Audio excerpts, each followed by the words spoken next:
poor whites lost only a third of their net worth, and of course, the average whites lost much less than a third of their net worth in the crash. So it really, because of the volatility, it really hurt blacks. But it wasn't that kind of pressure that caused the volatility.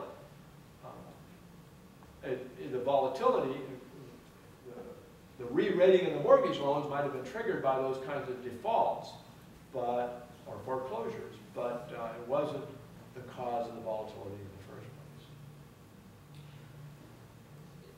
It seems that there were a couple of other things there, and this is actually one question, sort of a slight objection I have to what you said during your talk, that it wasn't the Fed that did it. I think it was, partly. I mean, what you talk about with the restrictions on land use, certainly that played an effect.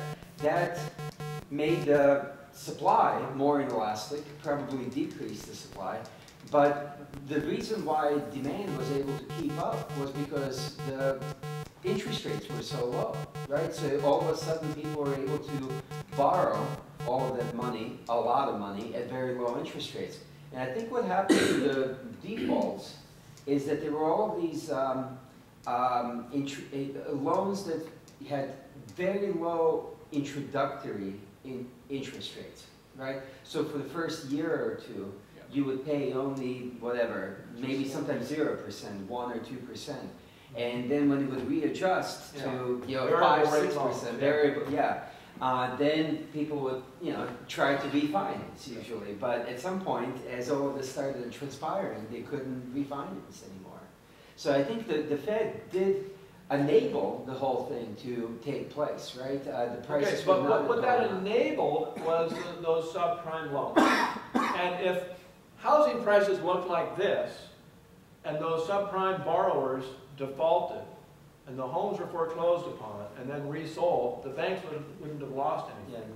Yeah, no question. And so the mortgage bonds wouldn't have been downgraded. And if the mortgage bonds weren't downgraded, then Lehman Brothers wouldn't have gone out of business. And that's what caused the financial crisis. So it's like two blades of a scissor, because if people were not able to get those cheap loans, then they would not, the house prices would not have been able to go up, even with the restriction of supply. Except for if I showed you this graph and I went back to 1970, you'd see 3 booms and busts in California and in Hawaii. You'd see 2 in Oregon. You'd see 2 in New England and in Washington State, because they passed their laws early. And what happened was, in 1970, there was only 1 state that had those laws. In 1980, there were 3 states that had those laws. By 2000, 45% of all homes in the country were in a city or state that had growth management planning. And so those prices were going in lockstep with each other. When they went down a little bit, they all crashed down. And that huge increase in volatility, not just in 1 state, but in 45% of the housing in the country, is what caused Lehman Brothers to go bankrupt. We wouldn't have needed any kind of government intervention to solve the financial crisis, TARP or whatever, if we hadn't had that volatility. So the subprime loans did probably encourage people to borrow a house when they shouldn't have, to borrow money to buy a house when they shouldn't have.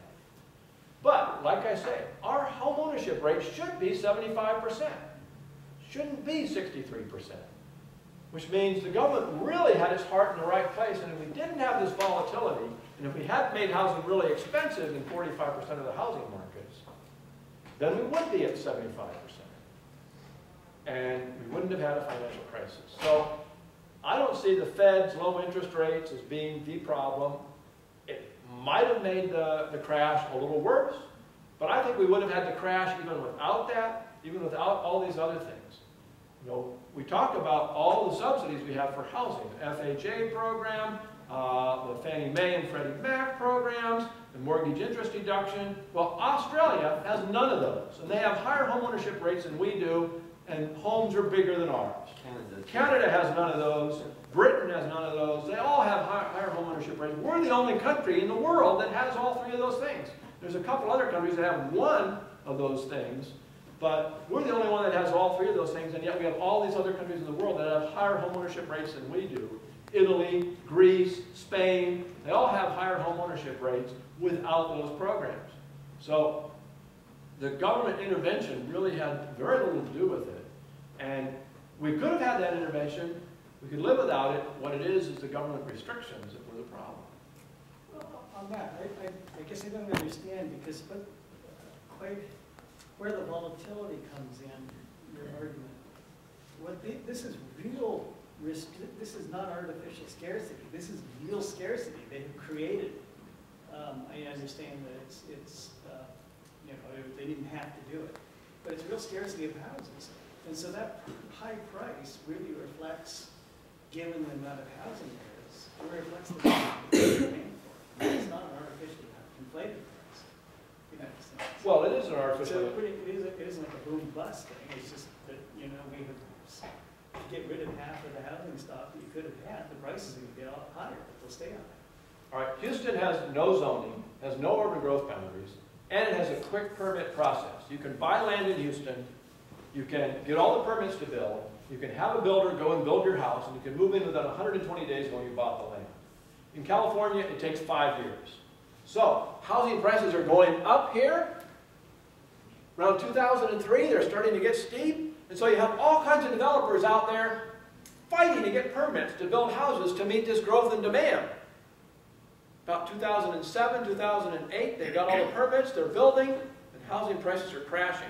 So they're flooding the market at a time when prices are declining. And so after the crash, you may remember seeing pictures of whole neighborhoods of empty homes with broken windows. Because, and the story was, oh, the developers were at fault, they built too much.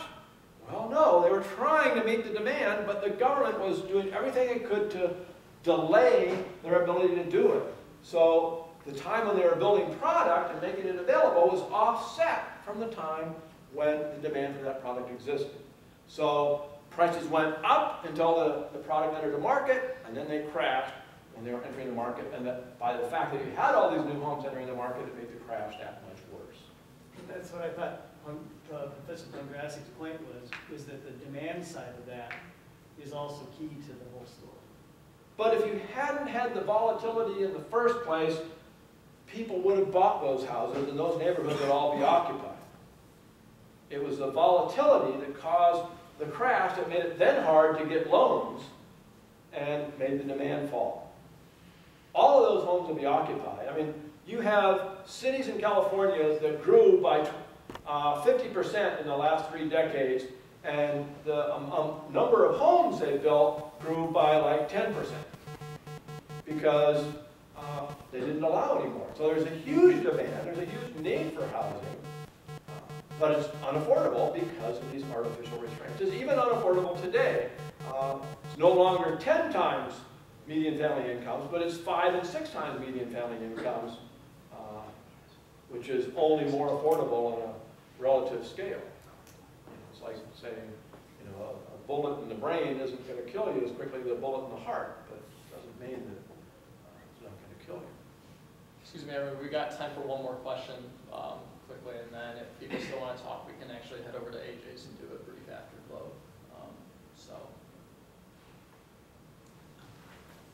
I mean, I know that, like you said, the restrictions that the cities put on the boundaries that you could build, they were trying to, you know, decrease energy usage and all that.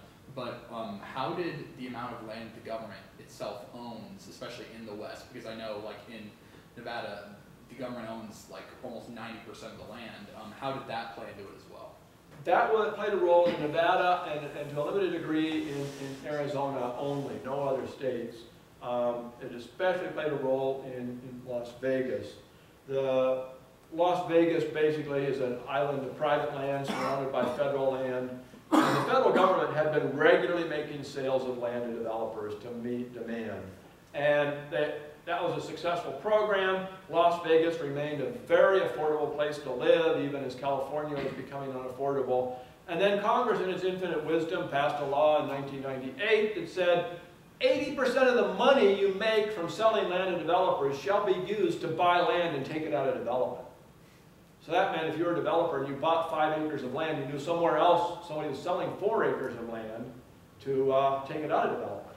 So suddenly, land prices went way up, and the developers who had been paying $15,000 an acre for land ended up paying $300,000 an acre or more for land. Arizona, the land, it was kind of the same situation, but the land was owned by the state, not by the federal government. And this was land around Phoenix, and it created a shortfall of land, even as a lot of Californians who were fleeing high prices in California were going there to buy housing. And if you wanted to buy a house, the time to do it would have been right after the crash in Phoenix, because they were selling $300,000 homes for $30,000 after the crash. Today they've gone back up to around $150,000. Still a lot less than the original price of those homes. Elsewhere, the federal government doesn't own enough land to make an impact. All the urban development in California occupies about 5% of the state. If you got rid of all these rules, it might occupy 9–10% of the state. And the federal government only owns about 40%. The state owns very little, so there's plenty of land there. Oregon, the same. Except for Nevada, it's not enough to make a difference. Even Hawaii, still the land is owned by these 5 corporations. They used to be families, but now they're corporations. Makes a difference, but the federal land doesn't make much of a difference. All right, well, thank you very much.